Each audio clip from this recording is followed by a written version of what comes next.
sa inyo lahat. Kanlubang, kamusta kayo? O, ilagay mo muli.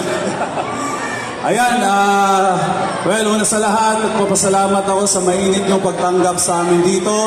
Lalo-lalo na sa pag-imbita sa amin. Gov Sol Aragones, maraming salamat sa mga bukal na nandito. Kay Cap, maraming salamat sa mainit na pagtanggap. Alam nyo, masaya ako lagi na bumabalik dito sa Laguna. Kasi nakapromise ako, pagdating ng sports program ninyo, nakasuporta si James Yap.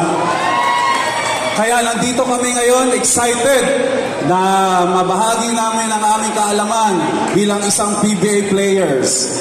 Alam nyo, gusto ko lang i-share sa inyo, no? 20 years ako naglaro sa PBA. 20 years.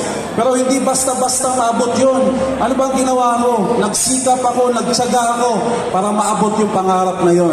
Kaya kung kaya nyo, kung kaya ko, kaya nyo rin. Di ba? Naniniwala ba kayo dyan? Ha? So kaya ngayon, ibigay namin ang aming, i-share namin sa inyo ang aming mga kaalaman bilang isang PBA player. Kami ni Consing Paul Artadi. At nandito rin yung kasama namin, ang teammate ko sa Rinorshine na magtuturo din sa samahan tayo. Kaya kami lahat dito, excited kami.